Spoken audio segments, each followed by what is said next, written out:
Sextante no Ar, o podcast da editora Sextante.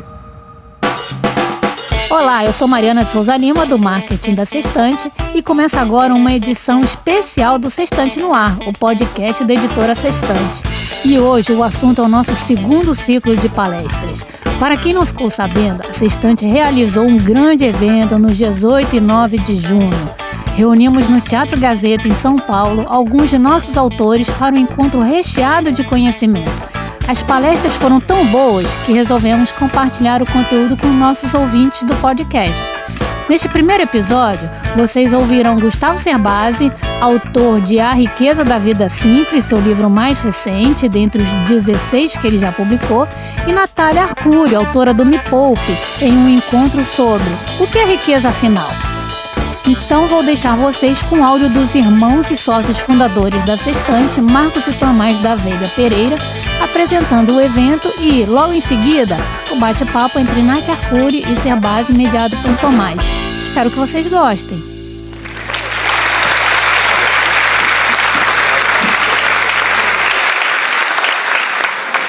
Bom dia, gente. Um prazer estar com vocês. Uma alegria enorme a gente ter esse encontro. A gente, há 21 anos atrás, Marcos e eu, nosso pai, Geraldo, nossa mãe Regina, a gente começou essa empresa chamada Sextante. Primeiro a gente começou, depois a gente escolheu um nome. E esse nome, Sextante, que é esse instrumento de navegação, quanto mais a gente pensa nele, a gente mais fica feliz nessa escolha. Porque o que a gente realmente pensa a respeito do nosso trabalho, que nos motiva, que dá sentido à nossa vida, é imaginar que a gente pode oferecer boas referências para se viver bem. Eu acho que essa ideia, né, de ter boas referências na vida, no meio desse mundo de influências, de apelos, de chamados, a gente foi tentativamente, sem um grande plano muito claro, a gente escolheu, a gente pensou, puxa, será que a gente será capaz de publicar livros que falem do bem viver, que falem de valores? E foi assim que a gente foi aprendendo com os livros que a gente ia publicando, se encantando com os livros que a gente descobria e procurando torná-los mais acessíveis possível, tanto em termos da forma escrita quanto em termos de preço e distribuição, num desejo muito genuíno de tornar esse conhecimento o mais disponível possível para que a gente tenha bons relacionamentos com a gente mesmo, com os outros, com o nosso propósito de vida, com o nosso trabalho, com o mundo, enfim. Realmente um desejo muito grande de poder contribuir para a vida dos outros e desejo de formar uma empresa que tivesse um jeito de trabalhar, de ser bacana também. Bom, muito bom dia.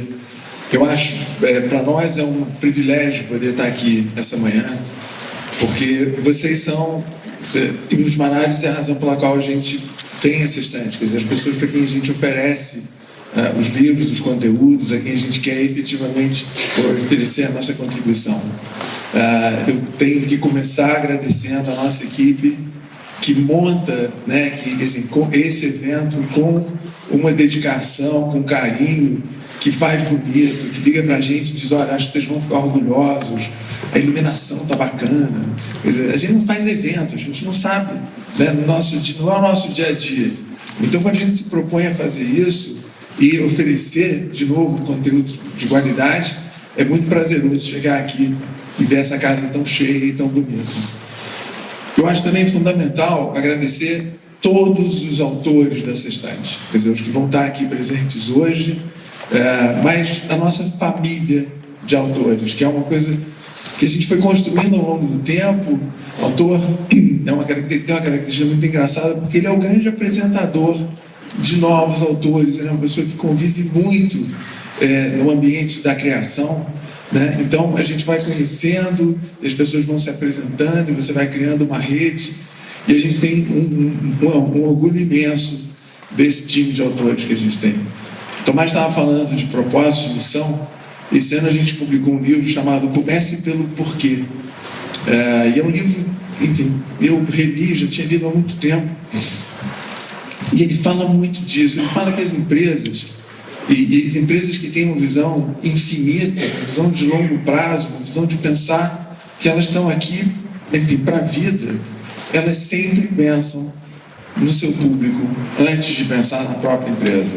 Elas pensam nas pessoas para quem elas podem estar contribuindo. Então, poder, de novo, como eu falei, o privilégio de poder estar com vocês, que leem nossos livros, que, enfim, que se manifestam através das redes sociais, mas que hoje estão aqui olhando para nós, é muito prazeroso e eu acho que a gente vai ter um fim de semana muito rico. Quer dizer, ele está dividido em 4 sessões.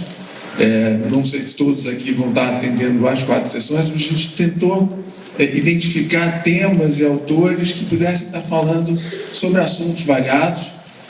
Nós vamos começar essa manhã falando do assunto finanças pessoais e um pouco de essencialismo, ou dessa coisa desse título do último livro do Gustavo, que é A Riqueza da Vida Simples.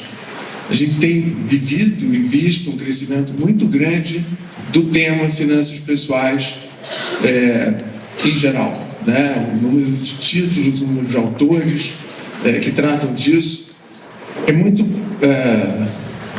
bacana relembrar, né? Quer dizer, o Gustavo, a gente estava conversando com ele lá em cima, o Gustavo lança o primeiro livro dele em 2003, num Brasil completamente diferente do que é hoje, né? E construiu a carreira dele falando do dinheiro, o segredo de quem tem, depois falando do casais inteligentes, depois ele fala de investimentos, e agora ele vai falar da vida simples. Quer dizer, dessa possibilidade, a gente associa dinheiro sempre à riqueza, ou dinheiro é uma coisa libertadora. Dinheiro permite que você usufrua da vida, mas ele não pode ser o seu dono, né? A gente tem essa... Então, os 2 autores, quer dizer, e a Natália, que é essa força da natureza, que começou o canal dela no YouTube.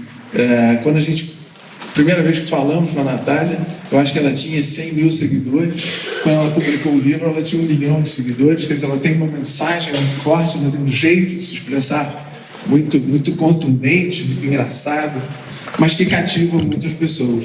E uma coisa que é muito encantadora, através do contato com eles, é perceber como eles respiram o assunto que eles falam, como eles são apaixonados pelo trabalho deles, como o desejo deles de contribuir para a vida das pessoas, para evitar que as pessoas passem perrengues de sofrimentos desnecessários.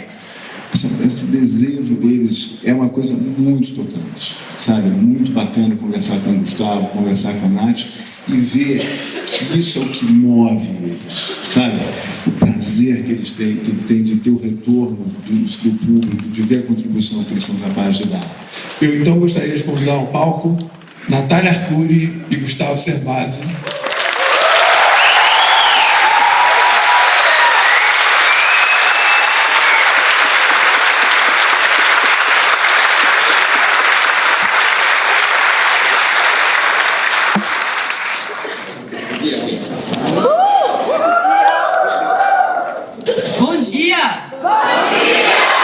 Olha, quem compareceu a essa sessão tem 100% mais chance de enriquecer. Não tem dúvida. É sábado, hein, gente? Bem-vindos. Muito bom estar com vocês aqui. Olha que sensacional. Isso aí. Vamos deixar o Brasil mais rico a partir de hoje. E eu acho que eu gostaria que começasse com vocês falando do que significa, né, o trabalho de vocês, como é que é essa relação com o público, esse encontro direto que vocês têm cada vez maior com o público através das suas palestras, dos seus encontros. Começo eu? Bom, contato com o público é curioso, Tomás, porque talvez a Natália até tenha se organizado um pouco mais do que eu para falar, vou impactar o público, né? A gente conversou um tempo atrás sobre o que era o grande projeto dela, o Me Poupe, lá antes de existir. Eu não tive esse planejamento. Quando eu comecei minha atividade de consultor financeiro, de professor de finanças, eu estava atendendo a pedidos de amigos que, olha, você tem uma boa abordagem, faça uma aula substitutiva, dê uma aula para aquele grupo que aprendeu finanças, não entendeu muito bem, gostaria de um professor um pouco mais pragmático. Então, eu vim da prática, da consultoria de negócios para falar para um público de sala de aula de 30 pessoas. E esse público exigiu um material um pouco mais organizado, que virou apostila, a apostila virou livro. Eu não imaginava que o livro fosse vender muito, lançado em 2003. Brasileiros não liam como leem hoje. Não tinha nenhuma expectativa de alcançar um número sensacional como o Mauro Halford, na época, quando o livro Investimento tinha lá com seus 100 mil exemplares vendidos. Então, não tinha expectativa de vender. O livro se torna conhecido na imprensa, a gente atende a imprensa quando dá, a imprensa chama para palestra, a gente atende a palestra quando não tem aula, e de repente, de 2003 para cá, são 16 anos, tentando ajustar a agenda de acordo com uma evolução do público que foi crescendo, foi se ampliando.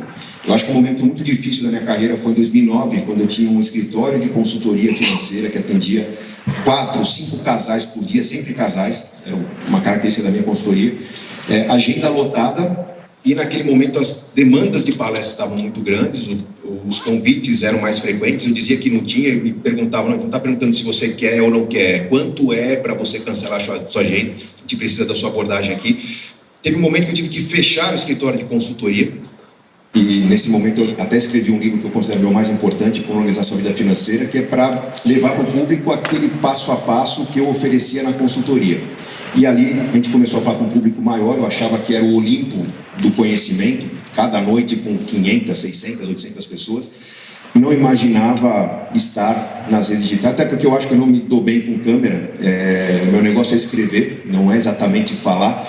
E quando veio a oportunidade de falar com um público maior, de montar um projeto que envolvia uma produção de conteúdo gratuito, tipo, olha, eu vou falar para 30 pessoas, depois de um tempo eu vou falar para 300, depois para 1.000, depois para 1 milhão, depois para 10 milhões, a coisa foi me puxando. E é muito gratificante a gente estar diante de pessoas aqui que, por exemplo, me vêm quase todos os dias, eu sei que me vêm, que trocam mensagens comigo pela internet, ou é direct, é um comentário. Eu não vejo essas pessoas, mas quando a gente dá um abraço, uma fila de autógrafos, quando acontece um comentário sobre uma opinião minha família, é como se a pessoa convivesse comigo todos os dias. E esse é o poder das redes digitais, da internet, da gente estar na vida das pessoas, influenciar, sem que essa pessoa tenha, talvez, dedicado 4, 5 horas para uma noite de curso. É incrível, é transformador. Muitos me perguntam, talvez eu perguntar para a Natália, por que você não está na política? Porque eu acho que eu transformo mais assim do que num cargo político. E basicamente, como eu falei agora nos bastidores para a Natália, nós estamos transformando um país. A vida dessas pessoas será totalmente diferente. E isso faz a gente acordar todos os dias com aquela vontade de, uau, deixa eu tomar esse café da manhã logo, e tem muito o que fazer e transformar. É apaixonante, é incrível. Nossa, onde começa? Só preparei. Bom, eu quando comecei, eu queria mudar a vida de uma pessoa só. Eu coloquei no meu blog que chamava Poupe com Sara. Talvez você nem saiba disso, eu tinha um blog que chamava Poupe com Sara. Porque como eu era muito muquirana, achavam que eu era muquirana, né? Na verdade, na minha cabeça eu sabia que eu estava fazendo o necessário para conquistar os meus sonhos, tudo aquilo que eu queria. E para isso eu fazia escolhas diferentes do que a maioria, do que as pessoas perto de mim faziam. E por isso me chamavam Sara, porque eu não sei se vocês sabem, Sara é um nome judeu. E os judeus têm uma habilidade diferente de lidar com o dinheiro, então me chamavam de Sara. Então eu fiz um blog chamado Poupe com Sara. E ali a minha ideia era impactar uma pessoa só. Se eu pudesse mudar a vida de uma pessoa, eu já estaria feliz, porque eu trabalhava na TV e já fazia alguns anos que eu tentava emplacar um reality lá dentro. Inclusive convidei Serbasi para ser consultor desse programa lá dentro, e ele topou. Então obrigada, Serbasi, por isso lá atrás. Falei, pô, de repente trazendo o Serbasi, vamos falar, nossa, pô, tem um Serbasi nesse negócio aí, vamos fazer e tal. Coloquei Serbasi mesmo assim, falando, não, tem essa menina aí, não vai falar não. Ela manchou o Serbasi no negócio, não esquece. Aí, enfim, mas continuei, né, firme no meu propósito, continuei com o blog por muito tempo. E como não quiseram aquele meu reality dentro da TV, eu criei meu próprio reality que se chamava Me Poupe. Foi aí que surgiu o Me Poupe. Então eu guardei esse nome durante 4 anos. Até que eu falei, quer saber de uma coisa? Ninguém tá dando a menor bola para esse negócio aqui dentro. Eu vou transformar esse blog em algo um pouquinho mais profissional. Aí fui e criei o Me Poupe, primeiro como um blog, e depois, em 2015, fiz o canal. Foi o boom, né, dessa coisa de canais no YouTube, não me davam espaço dentro da TV. Eu falei, poxa, quem sabe se eu fizer um canal no YouTube mostrando o que eu sei falar, o que eu sei, as pessoas começam a me dar crédito aqui dentro da TV. Então eu criei um canal no YouTube como um instrumento para que os meus chefes na TV vissem que eu era capaz de fazer aquilo e finalmente me dessem a oportunidade que eu tanto buscava. Também não funcionou. Até que no final de 2015 eu pedi demissão e aí mergulhei, né, de cabeça nesse mar escuro que eu não conhecia, ninguém conhecia e continua não conhecendo, que é a internet, os meios digitais, porque é um meio que se transforma a cada dia. Então, a gente que tem um propósito antes, né, anterior da venda de livros, da venda de cursos, de palestras, o nosso porquê, ele é muito maior do que o nosso o quê. Então, pelo menos para mim, acredito que para o Sebase, eu conheço também, mestre. Aprendi muita coisa, inclusive com os livros do Sebase, sempre sou muito grata, sabe disso. Então, o nosso porquê, ele vem antes de qualquer o quê. Então, o livro, ele é uma ferramenta. Os vídeos são ferramentas. O Instagram é ferramenta. A gente fez um movimento agora dentro do Me Poupe, o MPAF, que é o movimento Me Poupe, Amigos Educação Financeira, também é uma ferramenta. Porque eu acredito que através das redes, das mídias de comunicação em massa, é que a gente pode, nas palavras de Sebase, transformar, nas minhas palavras, desfoder o Brasil. Eu acredito que essa é a maneira que a gente tem.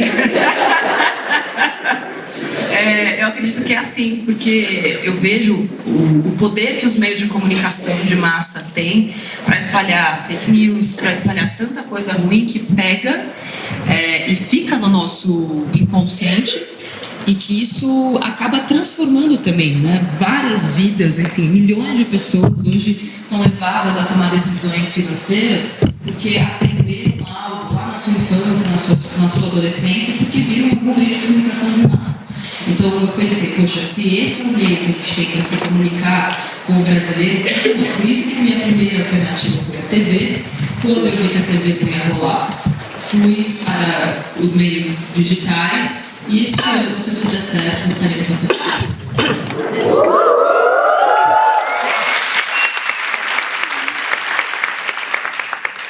Eu vou aproveitar isso que você falou para perguntar para vocês o seguinte: quais são os mitos e os valores culturais mais dominantes e deletérios para a independência financeira, para o planejamento financeiro? Né? Eu acho que isso é se vocês fossem identificar, né, os mitos e os valores que são disseminados, né, pelos meios de comunicação, como você acabou de falar, que o maior mal fazem, né? Há essa noção de independência, de objetivo. O que vocês, enfim... Eu acho que são 3 fatores principais, sendo que o primeiro é o acreditar, né? Isso parece um pouco mítico, assim, essa coisa da crença, do acreditar que é possível, mas se a gente for, né, estudar neurologicamente o que a nossa mente fala pra gente, se você só é capaz de fazer aquilo que você acredita que você é capaz de fazer, faz sentido. Então a primeira coisa é o acreditar que é possível, porque aí você vai criar métodos e vai trabalhar para que isso seja possível. E segundo é a autorresponsabilidade. Aqui no Brasil, eu não sei se é um pouco mais do Brasil, a gente tem um péssimo hábito de apontar o dedo para o outro, para o governo, para os nossos pais, para as nossas condições financeiras de quando a gente nasceu, para a nossa questão física. Até eu ouço pelo menos todos os dias, e como eu sou uma pessoa que confronta muito, né, esse tipo de crença, acham que eu sou grossa às vezes, não sei por quê, né? Mas é algo que me irrita um pouco, assim. Na verdade, eu falo, poxa, é tanto potencial jogado fora, porque no momento em que você aponta o dedo para o outro, fala, poxa, eu não posso porque o Brasil é um país que não dá certo, o Brasil é um país de corruptos. Então, toda vez que você cria esses argumentos, assim, e você seta isso, né, como uma verdade, a pessoa se abre mão de lutar por aquilo, de criar responsabilidade para que ela faça a diferença. Poxa, se no Brasil não tem jeito, então não adianta eu tentar fazer nada. Então, eu ia falar 3, mas acho que 2. Então, é o acreditar e essa coisa de não termos a autorresponsabilidade e sabermos que sim, somos os responsáveis pela vida que a gente quer ter. Bom, do que a Natália falou, eu acho que os caminhos são esses, né? Na verdade, as limitações são essas, mas eu coloco 3 limitações que conduzem a essas: educação, educação e educação. Se nós tivéssemos uma educação que nos conduzisse para a autossuficiência, para a responsabilidade de cuidar do nosso futuro, nós acreditaríamos que existe o caminho e nós iríamos atrás de soluções. As pessoas buscam alguém que ajude, buscam alguém que dê um emprego, buscam um governo que ampare, uma reforma da Previdência que resolva o problema futuro. E desde adeus à aposentadoria lá em 2015, eu já escrevia que não importa qual seja a solução para a reforma da Previdência, ela não vai resolver. Ela não vai dar um futuro digno para a gente. Ela vai fechar a conta do INSS, ponto. E isso não nos tira a responsabilidade de cuidar do futuro. Então, quando a gente fala de educação, a educação escolar, a educação de casa, pais que não acreditam que seus filhos serão autossuficientes, induzirão esses filhos a estudar para ter um emprego, para conseguir um emprego numa empresa que o ampare por X anos, que dê um 13º, férias, que conduza a um recolhimento de fundo de garantia INSS para ter uma aposentadoria, que já era um modelo que não funcionava muito bem e que cada vez funciona menos. Então as pessoas têm que entender que nós vivemos num país que é rico, que é fértil. Quem tem acompanhado minha série Casa Inteligente tem mostrado funcionalidades, ferramentas de uma casa mais ecológica e sustentável, mas a gente vive num país que, se você planta qualquer coisa, aquilo cresce em abundância. Então a gente resolveu cuidar do pé de amora, de repente dá o pé de amora, a gente se pergunta: o que a gente vai fazer com tanta amora? Se você solta galinhas no terreno, elas se reproduzem. Então, não pode falar que tem fome no país. Falta instrumentos de guiar as pessoas numa região que tem fome para encontrar, peraí, onde que vende galinhas? E você fazer um esforço para comprar uma galinha, não vai matar uma delas para botar ovos. E tudo que a gente discute no país ligado a problemas de falta de governo são conversas viesadas. O assunto da moda, né? A moda, eu tenho falado nos últimos dias, é a educação financeira. Todo mundo fala de dinheiro, inclusive o governo, inclusive o Congresso, discutindo a reforma de Previdência.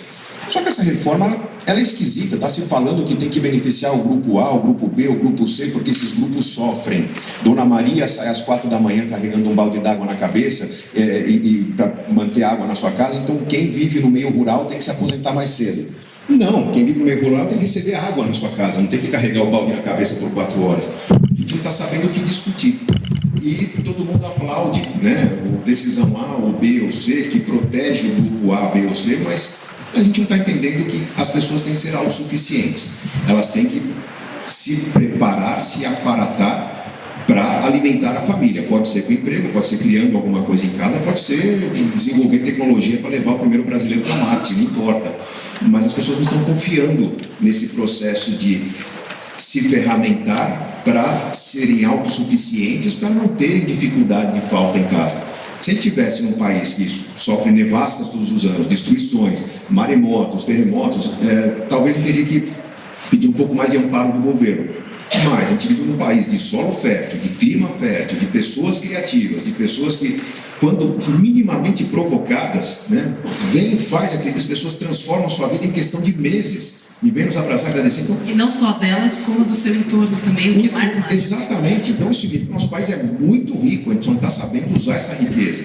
Então, falta autoconfiança? Falta. As crenças são muito limitadas? São, porque a educação nos leva a talvez aprender o mínimo necessário para conseguir o mínimo emprego necessário, para contribuir o mínimo necessário para uma previdência que vai nos render o mínimo necessário para não morrer de fome lá na frente, infelizmente.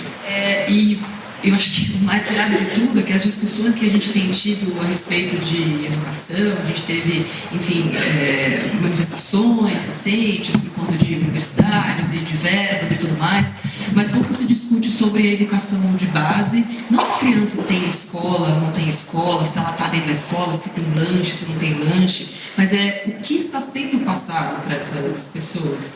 Eu vejo muito nas minhas redes uma dificuldade de interpretação e de leitura atenta, de você saber entender o que de verdade aquilo significa. E me dá muito receio da qualidade de ensino e do nível de ensino que a gente está dando para essas crianças que estão chegando na sua vida adulta, porque é o que o Serbasi falou, é a base. Se a gente não trabalha na base, é como a gente está instruindo essas crianças. E tem um passo anterior, que são os professores, são as políticas para os professores. Se a gente não mudar na base, e o problema é que a educação ela não tem pai. Eu venho falando muito isso, né? A educação não tem pai. Então, esses movimentos que a gente acaba criando, né, do setor privado para a população, querendo ou não, é uma voz que surge no meio da multidão. Não deveria, mas que bom que tem, e que bom que a gente pode ter excelentes multiplicadores, como vocês que vieram aqui hoje, às 10 horas da manhã, para levar isso adiante, porque eu acredito que esse movimento de educação, ele vai partir da sociedade para o governo, ou para o seu entorno, para as suas comunidades. Ele não vai ser um movimento, infelizmente, do governo que vai ser levado para as pessoas, porque ele, de novo, não tem pai. Qualquer político que faça um projeto de transformação da educação, ele nunca vai ser lembrado. Ele não construiu uma ponte, ele não tem um legado para mostrar para as pessoas, olha só o que eu fiz. Porque a educação que transforma, ela é invisível, né? Enfim, a gente está aqui, mas um político que vai lá, faça leis, isso só vai sofrer impacto daqui a 20 anos. Mas se ninguém começar a fazer isso hoje, isso nunca vai acontecer. Então, contamos com a ajuda de todos vocês para perpetuar, para multiplicar tudo aquilo que vocês estão aprendendo, porque faz diferença. Maravilha, gente. Estou começando a receber umas perguntas aqui, mas antes eu queria fazer uma outra pergunta para vocês. Primeiro, te perguntar o seguinte, Nath. É uma coisa que me tocou muito no seu livro, quando você conta a sua história da sua separação, da compra do apartamento e do dado, né, sobre violência doméstica no Brasil, e do fato de que 70% das mulheres que sofreram violência doméstica permanecem no casamento por dependência financeira. Então eu gostaria muito que vocês falassem sobre esse tema, um tema... Por que eu choro, é isso? Choro da audiência. Assim, falando da minha vida mais pessoal, né? Então eu tinha esse desejo de fazer esse conteúdo e tudo mais, mas eu tinha muito medo, né? Como qualquer profissional que tem uma carreira estável, eu tinha aquele sonho que me levava, nossa, eu quero ajudar as pessoas, eu quero fazer esse conteúdo, mas eu tinha ali aquele, né? Ganhava bem, tava na TV, meu porteiro, né? Ficava feliz, trabalhava na Record, aquela coisa toda, né? Minha mãe, minha manicure. Eu levei 3 anos para contar para ela que eu tinha saído da Record. Sério mesmo. Decepção, né? Não, como que eu ia contar para ela? Todo mundo que chegava, essa aqui é a minha cliente da Record. Eu, é essa aqui. Enfim, e essa era a minha vida. E aí eu fui fazer essa reportagem sobre violência doméstica e culminou com o momento em que eu estava me separando. Eu tinha 28 para 29 anos e eu sempre fui taxada, né? Isso sempre aconteceu comigo. Eu sempre sofri bullying mesmo, preconceito pela maneira como eu lidava com o meu dinheiro. E coisas ridículas, tipo comprar roupas em brechó, fazer meu cabelo na minha própria casa, pintar meu próprio cabelo, depilar minha própria perna, deixar o carro na rua e assim por diante. Ficar vasculhando coisas mais baratas e tudo mais. Sempre sofri esse preconceito da família, do meu próprio ex-marido, enfim. E aí, quando eu fui fazer essa reportagem e cheguei a esse dado, culminou com esse momento em que eu estava me separando, e aí meu ex-marido falou, vamos vender esse imóvel e cada um fica com a sua parte. E aquele imóvel era a minha vida, era a minha liberdade, era mais do que um imóvel, era mais do que, não, isso aqui é minha aposentadoria, não, ele era a minha liberdade de fato. E aí, quando eu fui olhar nas minhas economias lá, eu falei, não, eu vou comprar a sua parte, eu vou ficar com o imóvel. E aquilo me deu uma sensação de liberdade, assim, tão grande. Hoje eu já não choro mais quando conto a história. Mas, e como foi tudo junto, e aí, naquele momento, eu decidi que eu ia viver todos os dias da minha vida para fazer com que mais pessoas tivessem exatamente a mesma sensação que eu estava tendo. E aí, naquele momento, todos os medos que eu tinha de pedir demissão demissão. Ai, mas como será que vai ser? Ai, mas será que vai dar certo? Porque naquele momento, não dar certo era não usar aquilo que eu sabia e a minha vontade para salvar a vida das pessoas. Eu não podia me permitir não fazer mais aquilo. Ficou muito forte. E aí foi que eu comecei a focar, não, vamos planejar, pedir demissão e comecei. E é isso que me motiva todos os dias, porque eu sei que o número piorou de lá para cá. Talvez porque as denúncias aumentaram, mas quando eu fiz a reportagem, era a cada 15 segundos uma mulher sofre algum tipo de violência no Brasil. Hoje, a cada 7 segundos, uma mulher sofre um tipo de violência no Brasil. E eu fico muito feliz quando olho lá para os meus dados de analytics, tal, do YouTube, do Instagram, e vejo que 65% do meu público é feminino. O conteúdo não é feito para mulheres, mas é gratificante, de verdade. Eu vou insistir numa palavra que eu considero fundamental, que é educação. Hoje se usa muito a palavra empoderamento. Empoderamento feminino, empoderamento do obeso, empoderamento do gay, empoderamento da minoria. E empoderamento, para mim, nada mais é do que educação atrasada, né? O que lhe faltou lá atrás, você vai conseguir agora, fazendo parte do grupo, estudando ferramentas para você tirar um atraso da sua vida.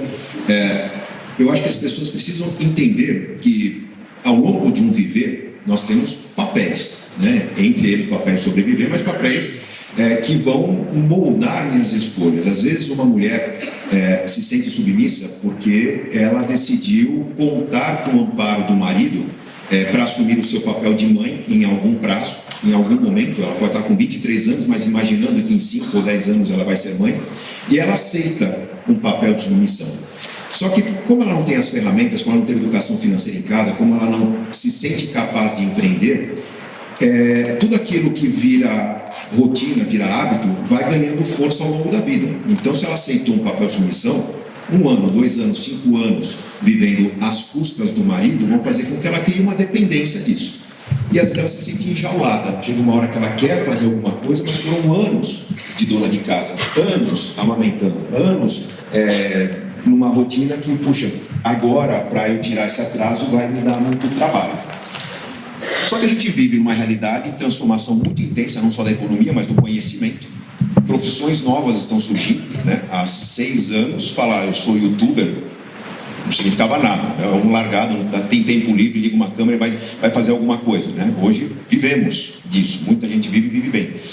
Então, se o mundo muda tanto, se as profissões mudam, se os negócios mudam, o que vendia até pouco tempo atrás não vende mais, mas coisas novas estão sendo vendidas, existe uma oportunidade, eu deixo ela bem clara no meu livro Os Segredos dos Casais Inteligentes, no meu segundo livro escrito para casais, que talvez se eu estiver vivendo sob a sombra de alguém, porque eu decidi ter um papel de suporte à carreira de alguém, normalmente é a mulher, mas existem casos dos homens que a mulher recebeu um convite para trabalhar no exterior e o homem vai ter um papel de dono de casa, vai estudar inglês, enfim, enquanto a mulher está trazendo renda para a família. Mas se eu vivo à sombra de alguém, e não acho isso ruim, até certo ponto, mas isso começa a me incomodar, ou porque o relacionamento não está bom, ou porque essa profissão que o alguém tem está começando a dar sinais de desgaste, talvez a gente não continue aqui, talvez a gente não aguente esse ritmo de trabalho. Essa pessoa que dá suporte à carreira do outro poderia, em paralelo, começar a desenvolver uma atividade secundária, um complemento à renda da família, que pode ser cursando uma pós-graduação, pode ser montando um negócio, um quiosque no shopping, uma banca de jornal, vamos imaginar que o negócio está caindo em desuso, mas qualquer tipo de negócio que traga um complemento, que nos momentos livres que eu tenho, eu me dedique a ele, que eu percebo que de repente, quando a outra carreira está se desgastando, eu vou dedicar uma energia maior, isso pode vir a se tornar a renda principal da família num outro momento, e que aquele que era o provedor principal vai servir de suporte para essa carreira numa segunda fase, pode ser meu projeto empreendedor lá na frente. Nós temos que entender que se estamos numa condição de submissão é porque nós aceitamos esse papel. Agora, com conhecimento, com informação, eu mudo essa realidade. Vou voltar para a escola? Não. Hoje, pela internet, eu busco conhecimento, eu busco ferramentas. Eu empreendo, eu começo um negócio de vendas diretas ou marketing multinível, que as pessoas acham que é para ficar rico, mas não é para ficar rico, é para você aprender sobre técnica de negociação e venda, e de repente dali eu tenho um aprendizado que me permite montar um pequeno negócio que vai ser a renda da família naquela aposentadoria miserável que o governo está propondo oferecer quando a reforma for concluída. Então, eu acho que há ferramentas, né? Vamos chamar de empoderamento? É empoderamento, mas eu acho que é aprender a resolver a nossa vida de forma mais autônoma, mais independente, sem discutir se o casamento tá bom ou tá ruim. Eu posso ter duas pessoas muito bem-sucedidas no casamento, sem ter a sensação de que estou prejudicando a carreira do outro. Basta eu ter um pouco mais de consciência da minha necessidade de transformação do mundo, que eu vou conseguir aliviar esse sentimento de submissão e dependência. Maravilha.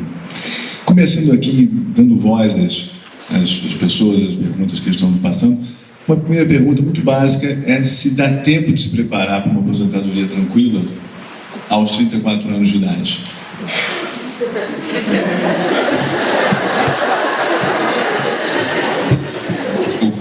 Eu respondo. 34, para muitos, 34 não foi nem um terço do caminho percorrido, né? Dá tempo. Eu tenho no curso de inteligência financeira alunos de 60 anos.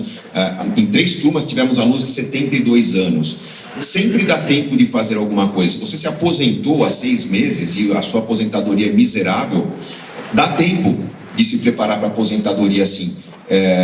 Você pode contar com aquele saldo que você tem no plano de previdência. É uma estratégia ousada assim, contar com a casa que você tem, com a moradia que você tem, e com algo muito bem organizado, muito bem conversado, com muitas salvaguardas, colocar esse patrimônio para trabalhar, para acelerar um pouco mais o seu plano. É uma estratégia que eu coloco em alguns dos meus livros. Mas não estou falando para todo mundo sair vendendo a casa e viver dessa casa. Mas não, uma estratégia de investimentos. Eu tenho uma casa que vale 300 mil. Eu vendo essa casa, eu assumo uma estratégia de consumir parte desse valor no aluguel de um imóvel por 5 anos, talvez.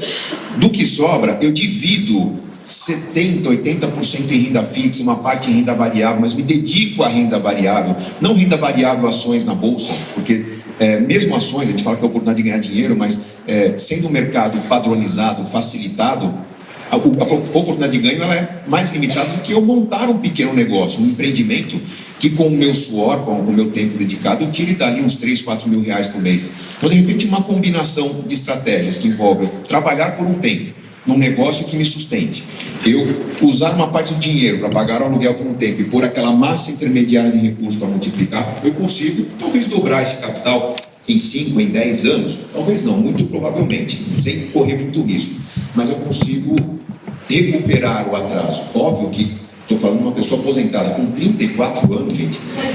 Nossa, dá para fazer tanta coisa, porque meu caso é quase uma bizarrice. Eu aproveitei uma tempestade perfeita, né? Aos 26 anos me conscientizei da oportunidade, comecei a poupar. Minha carreira cresceu muito, não foi com livros, tá? Foi dando muita aula, ralando das 7 da manhã até as 11 da noite. É porque você ainda não estava nessa estante. Não estava nessa estante, então. Essa estante eu fui descobrir bem mais tarde, né? Bem mais tarde que eu cheguei para essa estante. Então, não foi com livros que eu prosperei. No ano que eu alcancei meu primeiro milhão, né? Que eu virei a Betina masculina do mercado, naquele ano, o meu livro entrou no ranking dos mais vendidos, né? Então, eu diria que os últimos 150 mil do milhão foram facilitados pelo livro.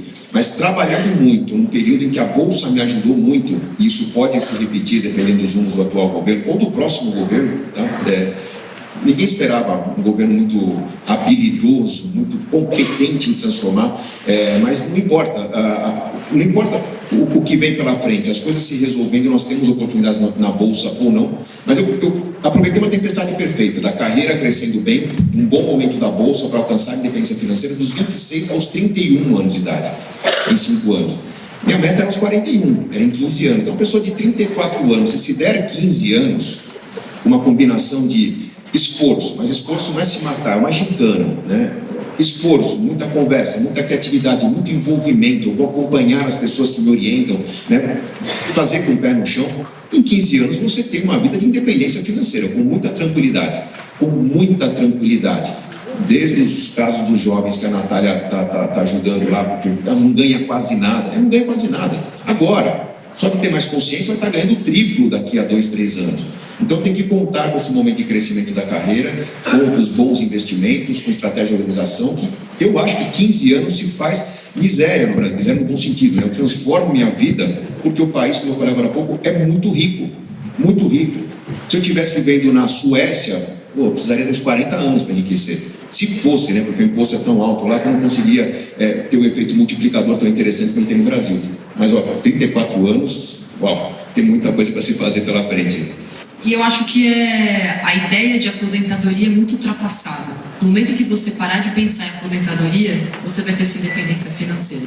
Tem que mudar a chave. A aposentadoria está muito conectada a algo do tipo, eu sou passivo, e aí começo a receber dinheiro de algum lugar, tipo, que vem, simplesmente cai. Isso não vai acontecer. Então, eu sinto muito de lhe informar. A aposentadoria não vai acontecer.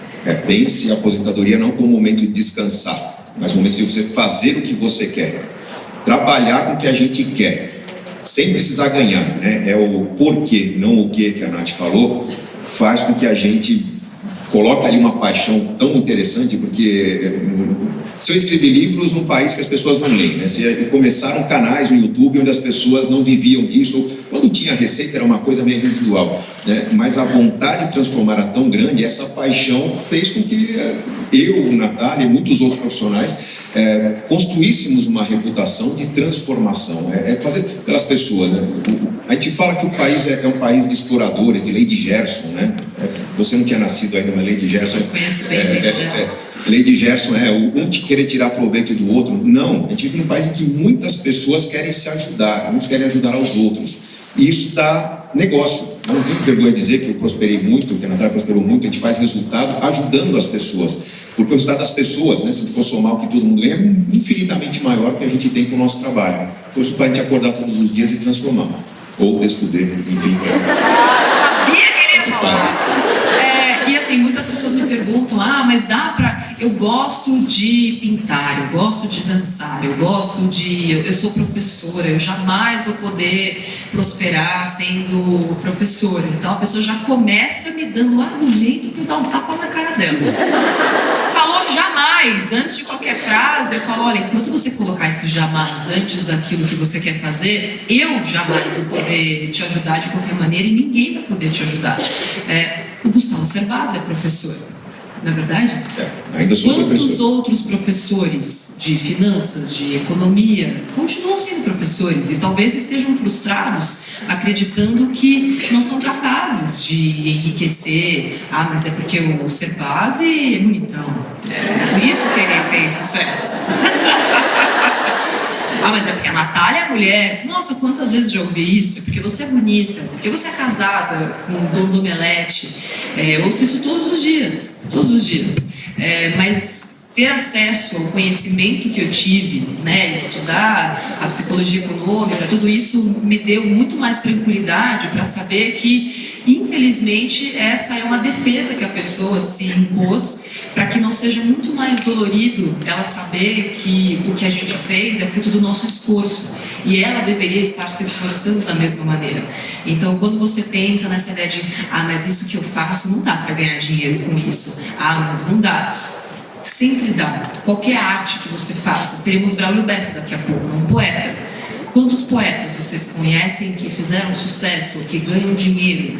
Vai falar que, não, mas é porque o Braulio é fora da curva. Tá, então seja você também fora da curva. Qual é o problema com você? Você tá estragado? Você não pode ser essa pessoa? Qual é o seu problema? O que essa pessoa fez? O que teve que trabalhar?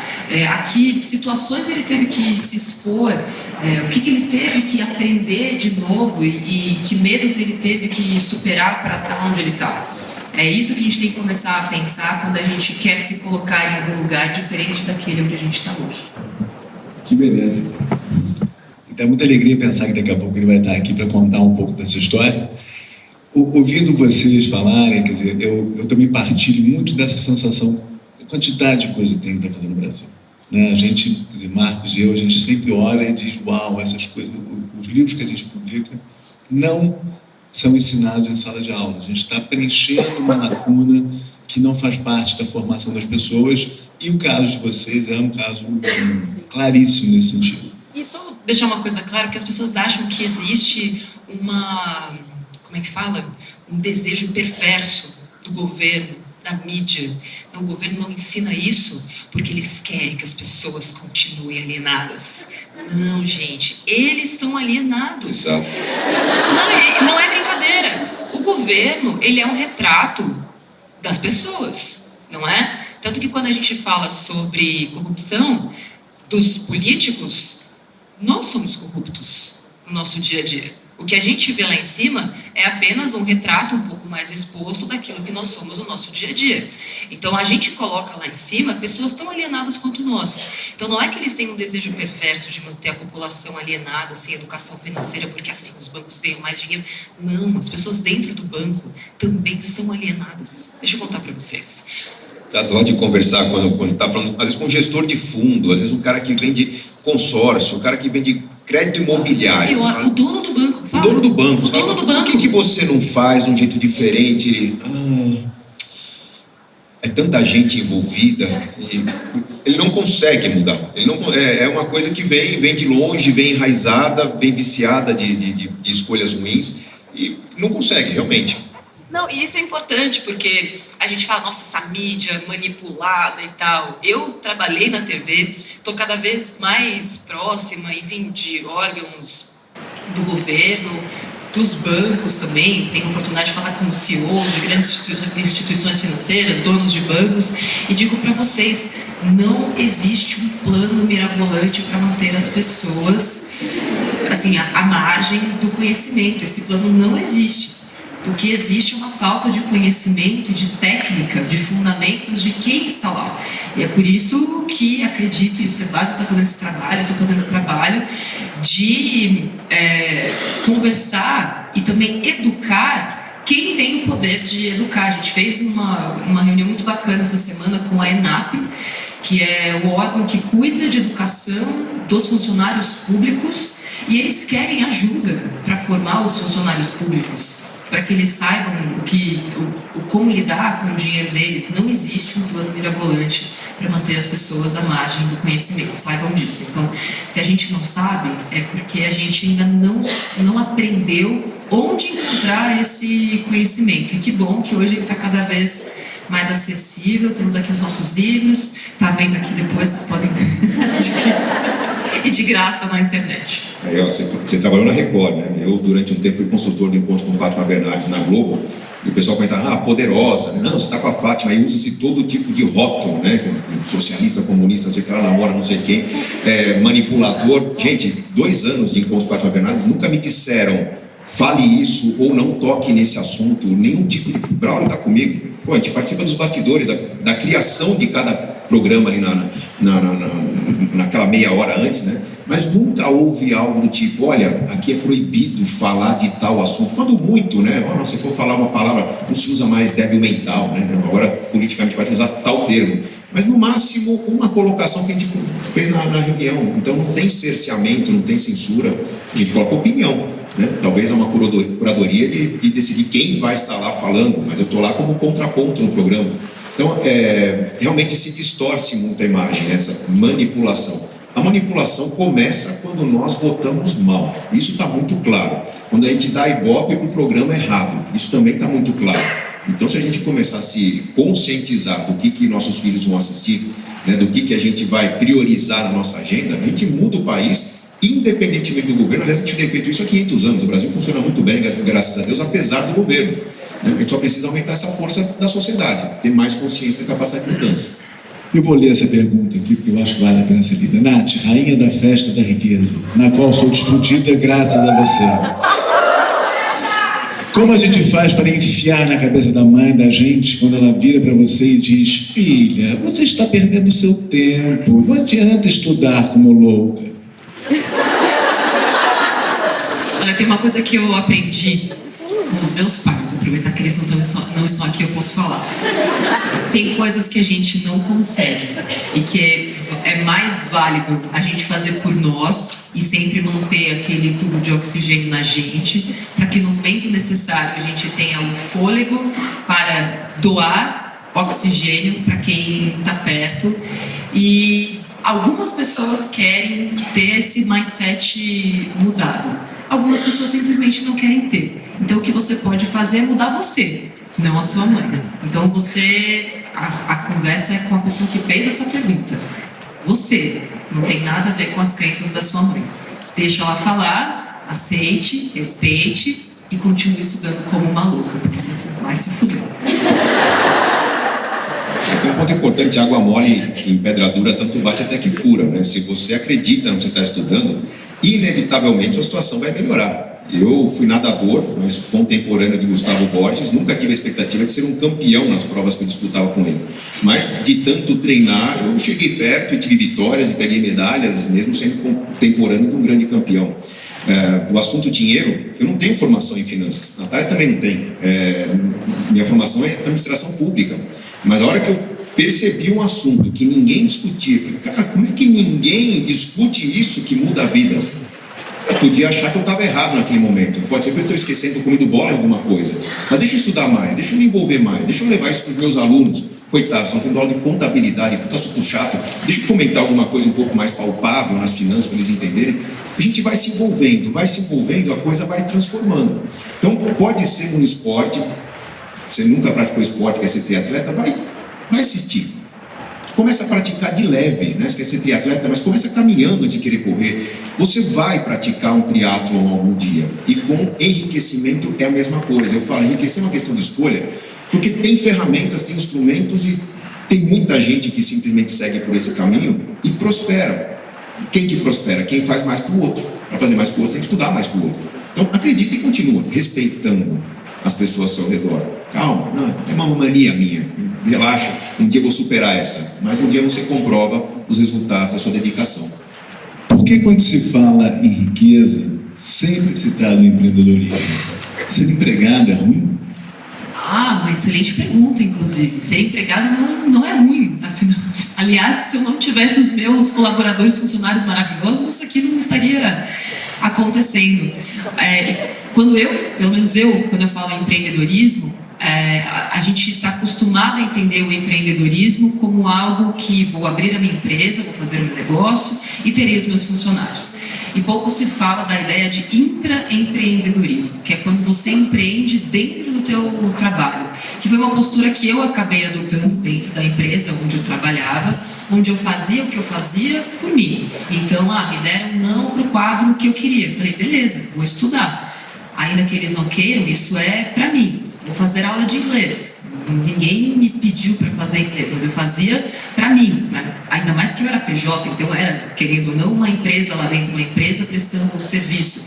Então, como que eu, com aquela minha pequena empresa, cuja única funcionária era eu, posso melhorar a cada dia e, de repente, colocar mais valor? Então, essa é a ideia de intraempreendedorismo. Infelizmente, no Brasil, a gente tem poucas empresas que valorizam essa atitude, essa habilidade, profissionais que têm essa competência para serem empreendedores dentro da própria empresa, inclusive com incentivos financeiros. No Me Poupe, todos os funcionários têm participação nos lucros da empresa, porque eu acredito que se eu quero que os meus funcionários sejam empreendedores, eles têm que sentir também e ser valorizados com o lucro que a gente gera. Então, essa é a ideia do empreendedorismo dentro da empresa. Outra coisa é você empreender fora da empresa onde você trabalha, onde os caminhos vão ser muito mais complexos, mas as possibilidades de ganho vão ser muito maiores, como qualquer investimento de risco. As pessoas não costumam ver o empreendedorismo como um investimento de risco, mas empreender é muito mais arriscado do que você investir na bolsa. Na bolsa, pelo menos, você tem fundamentos, você tem uma análise técnica. Quando você empreende, você só tem vento na sua frente, e vontade, e dúvidas, e pessoas dizendo que não vai dar certo, principalmente.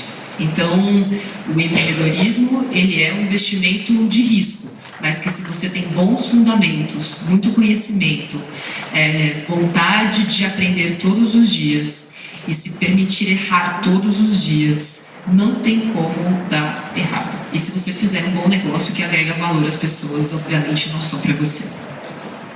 Vamos construir um pouco a ideia do empreendedorismo, né? Quando, por exemplo, eu falo que viva de aluguel, né? Até fiz um post essa semana do aniversário de 20 anos da Sextante, que a gente comentou ano passado, né, sobre vender aluguel. Muita gente que criticou, por que você fala vender aluguel? Você tem casa própria, não tem?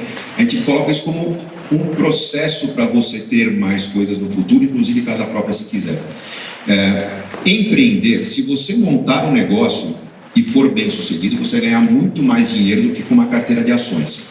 Se você montar uma carteira de ações e for bem sucedido, você vai ganhar muito mais dinheiro que investindo com um fundo de ações.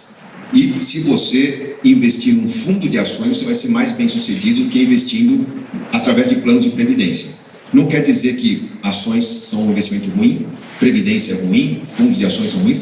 Na verdade, existem etapas que eu vou seguir para, à medida que eu vou adquirindo mais conhecimento, pegando mais jeito da coisa, eu vou aperfeiçoando minha técnica e assumindo riscos mais controlados para fazer escolhas melhores. Empreender não é a solução a todos os problemas. Se eu empreender errado, eu perco todo o meu capital. Na verdade, no livro Adeus Aposentadoria, eu coloco o trabalho como sendo a etapa necessária para a maioria, para aprender mais sobre negócios, em que eu estou lá cedendo o meu tempo, minha expertise, meu conhecimento em troca de um salário para fazer lucros para uma empresa, mas tem que aproveitar essa oportunidade para aprender. Como é que funciona o negócio? Como é que as coisas se organizam aqui? Quais são os problemas que esse negócio tem? Para que eu esteja amadurecendo para uma fase em que, se possível, eu empreenda para fazer mais resultados. Eu dei muita consultoria, muito curso para famílias empresárias, em que pais querem preparar seus filhos para participar do negócio. Eu falo, cuidado, vai ser um desperdício fazer com que esse filho com 18, 20 anos comece a atuar no negócio, porque nesse momento vocês vão estar diluindo o resultado apenas. A família Matarazzo, né? O Conde Francisco Matarazzo foi o homem mais rico do Brasil em 1890 alguma coisa, e ele nunca quebrou. O negócio dele não quebrou, só diluiu em 500 e tantos herdeiros até acabar a fortuna da família. Então, para as famílias empreendedoras, o que eu oriento prepare seu filho para trabalhar, de preferência numa empresa concorrente. Se não for possível, um fornecedor, um cliente, para ele entender o que há no mercado de necessidade e ele trazer algo para o negócio da família. Então, nada contra o trabalho, eu só acho que o trabalho é uma etapa no processo de construção de riqueza. Já que eu me educo para o trabalho, já que eu não venho de uma família rica, eu vou fazer minha riqueza juntando o resultado do meu trabalho. Só não posso me acomodar nisso e querer me aposentar com o estado de trabalho, vai ser pouco. Uma outra pergunta é a seguinte: para quem está fazendo parte das estatísticas dos desempregados, mas não possui dívidas, qual é a principal dica para se manter assim até conseguir se recolocar no mercado? Eu acredito que é não esperar a situação piorar antes de melhorar. Em primeiro lugar, as pessoas costumam ter muita vergonha, né, de partir para trabalhos alternativos nesse momento de desemprego. Claro, antes de mais nada, continue se educando, procure saber de verdade por que você foi demitido, por que você foi dispensado, se outras pessoas ficaram lá, o que aconteceu. Eu vejo muita gente, de novo, a empresa, filha da puta, mentiram, aquele chefe sempre soube que ele não gostava de mim mesmo, e poucas pessoas querendo saber por que foram demitidos. Muitas vezes a gente não coloca na balança o peso dos relacionamentos dentro do trabalho. Sim, pode ser que seu chefe não fosse muito com a sua cara, e entre duas pessoas com a mesma competência, uma que era simpática, outra que estava de mau humor todos os dias, é claro que ele optou pela pessoa que estava de mau humor todos os dias. Óbvio, você faria a mesma coisa. Então, queira saber com honestidade o porquê de estar onde você está agora. Sabendo por que você está onde você está agora, busque o conhecimento para preencher aqueles gaps, aqueles buracos, digamos assim, que foram encontrados pela pessoa que colocou você na situação onde você está. Então, primeiro ponto, busque esse conhecimento, que hoje está, inclusive, gratuito. Tem a Udemy, que é uma plataforma excelente. Você tem cursos lá de 20, 40 reais, são muito bons mesmo. E depois não espere a situação piorar ainda mais para buscar maneiras de manter a sua vida financeira em ordem. Vou vender Mary Kay, vou entrar em algum tipo aí de empresa de marketing multinível, vou ser um afiliado digital. Enfim, hoje alternativas de renda não faltam. Tem as mais antigas que a gente já conhece, que é vender brigadeiro, que é fazer o que quer que seja. Nada vai ser pior do que você não ter aquele dinheiro para sustentar a sua família, você, etc. Então não existe vergonha, não existe demérito em você fazer aquilo que está ao seu alcance enquanto você não tem a situação que você quer. Bom, situação de desemprego, você fala de conhecimento, né? Busque conhecimento para ocupar lacuna também. Vamos entender que o desemprego ele vem como resultado de uma crise que se estende por um prazo muito maior do que o normal no Brasil. As pessoas estão numa situação de dificuldade, 13 milhões de brasileiros desempregados, mas também tem pessoas que não estão satisfeitas com o seu trabalho ou com o desemprego e vão procurar alguma experiência fora do país e vão fazer trabalhos que não fariam aqui. né? Vai ser faxineiro, vai ser garçom, vai ser motorista, nenhum demérito com relação a essas profissões, mas aqui no Brasil, esses que vão trabalhar fora têm um preconceito contra a atividade aqui. O que a minha família vai dizer? E eu, de forma bem sincera, eu proponho às pessoas que não, se estão desempregadas há muito tempo, que não contem com esse emprego de forma tão efusiva. Puxa, eu esperava me reposicionar em 6 meses, 1 ano, ó, já está 2 anos desempregado. Vamos adotar uma estratégia objetiva. Você tem o seu tempo livre dividido em 3 partes. 3 partes mais ou menos iguais. 1/3 do tempo você vai dedicar à procura do emprego. Atividades, nacional networking, olha, estou disponível, tenho habilidade tal, tal e tal, posso te ajudar, faço 1 mês de graça para você conhecer meu trabalho. Então, 1/3 do tempo dedicado à procura. 1/3 do tempo dedicado a uma atividade qualquer, a gente pode chamar de bico, ou qualquer termo que a gente usar aqui, mas pode ser dirigir por aplicativo, fazer brigadeiro, cortar grama de alguém, enfim, qualquer tipo de serviço que me permita pôr comida na mesa da minha família. Sem demérito algum, pode ser que no começo eu sofra algum bullying, mas a dignidade de alimentar minha família é muito mais poderosa do que qualquer tipo de crítica. O outro 1/3 do tempo, buscar conhecimento. Não necessariamente sobre o emprego que você quer ter, pode ser que ele não volte, pode ser que não se recupere o emprego que havia. A economia está transformando, as empresas buscando ser mais eficientes, mas aprender sobre coisas que você queira aprender. Eu sempre tive vontade de me aperfeiçoar nessa técnica, nessa arte, nesse conhecimento. Isso vai não só te colocar numa situação de networking mais forte, né? Quem está aprendendo está em contato com o professor, com quem está desenvolvendo atividade, pode abrir oportunidade de emprego. Como aquele tempo que você usa para procurar o emprego pode ser usado para complementar essa atividade de aprendizado, e você de repente faz um estágio, uma atividade nova, e você começa numa outra carreira. Então é uma questão de organização. Não conte com o emprego que você tinha, que pode ser que ele não exista mesmo, ele não vai voltar. Uma outra pergunta aqui, muito básica, é como é que vocês investem o seu dinheiro? Bom, hoje eu invisto muito mais o meu dinheiro na minha empresa, que é onde eu acredito que está o meu maior ativo, né? O ativo ainda continua sendo de risco, né? Temos planos e tal, mas hoje e desde sempre o meu maior ativo tem sido a minha empresa. No começo, assim como muitos aqui, eu usava o meu trabalho, poupava 70% de tudo que eu ganhava desde sempre, e isso sim me facilitou e me favoreceu e me possibilitou ter muito do que eu tenho hoje. Foi de fato aquela primeira plataforma, porque sem isso, sem o dinheiro do meu trabalho, eu não teria chegado ao próximo nível, que era empreender e ter meu negócio, porque muito daquilo que a gente faz na nossa vida financeira pessoal é indispensável quando você vai empreender, para quem está pensando em empreender. Em todos os aspectos da vida econômica, você ganha mais e gasta menos. As pessoas tentam, né, fazer, enfim, cálculos, nomes difíceis e tal, mas no fim das contas, o que importa é o quanto de dinheiro você trouxe para dentro e o quanto de dinheiro você gastou. É uma conta muito simples, é uma conta de menos, basicamente. Então, se você usa essa técnica simples para tudo na sua vida, funciona. Hoje eu invisto muito mais o meu dinheiro na minha própria empresa, e o dinheiro que eu tenho na minha pessoa física está alocado em renda fixa, mas uma renda fixa um pouco mais agressiva, digamos assim, para os menores. Tenho muitos fundos de ações, tem alguma coisa já em ações, adoro debêntures, incentivadas principalmente, tem um pouco, até falei sobre isso também no meu curso. Tem alguém da Jornada da Descudência aí? Seus lindos, maravilhosos.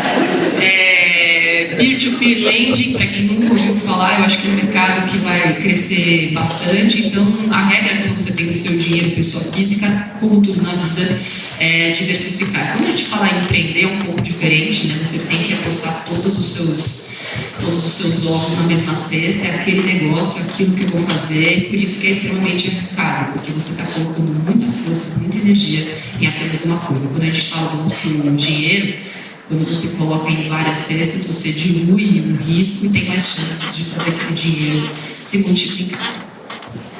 Bom, vamos lá. Muitos conhecem minha história de investimento. Até 2008, 2009, quase 100% do meu investimento era em ações. Quase 100% mesmo, sem reserva de emergências. Eu tinha uma renda mensal que ela era quase 3 vezes o que eu gastava por mês. Então eu poupava muito, 60%, 70%. Então não tomei cuidados que eu recomendo às pessoas que tomem hoje, porque eu estava numa fase de muita poupança. Então eu investi muito em ações durante um certo tempo. Eu era especialista em análise fundamentalista até então. E à medida que a vida foi ficando um pouco mais agitada, com filhos, com aviões, com palestras, com desconexões, né? No interior do Brasil nem sempre tem a internet que precisa para manter uma administração da carteira de ações, eu fui migrando o meu patrimônio para uma pequena parte para imóveis. Tem menos de 10% do meu patrimônio está em alguns imóveis, e a maior parte está numa grande carteira de investimentos, de fundos predominantemente. Imagina que se você for abrir uma conta numa corretora, preencher sua avaliação de perfil de investidor, vem aquela pizza, né? Invista lá em renda fixa, pré, pós, câmbio, derivativos, enfim, eu tenho uma composição dentro do meu perfil que tem algum aluno do curso de inteligência financeira aqui, o pessoal não me entende, fala, tem aqui, ó. E para quem faz o curso de inteligência financeira, tem uma sugestão, né, de manter uma postura um pouco mais passiva para não ter que dedicar tanto tempo aos investimentos se você está numa fase atribulada da vida. Minha vida está atribulada nos últimos 20 anos, então minha carteira é uma carteira mais estacionária, passiva, com rendimentos bem robustos em função dessa diversificação. E, assim, normalmente quando se fala, investir em imóveis então é bom, você tem? Não é bom. Foi uma estratégia de diversificação lá atrás. A gente vivia um governo com uma tendência socialista e com uma preocupação em tributar grandes fortunas, né? Então, quando você começa a ver uma sede por tributar o mercado financeiro, eu fiz uma tentativa de diversificação, montei uma boa carteira de imóveis, mas imóvel é chato. Quando você vai vender, você chega no cartório, o cara fala: você não é o Gustavo Cerbasi? Porque se o Gustavo Cerbasi está vendendo, eu não deveria estar comprando, né? Fica uma saia justa. Então, o mercado financeiro é sensacional para você comprar ali discretamente, sem ninguém saber que é você. Eu recomendo.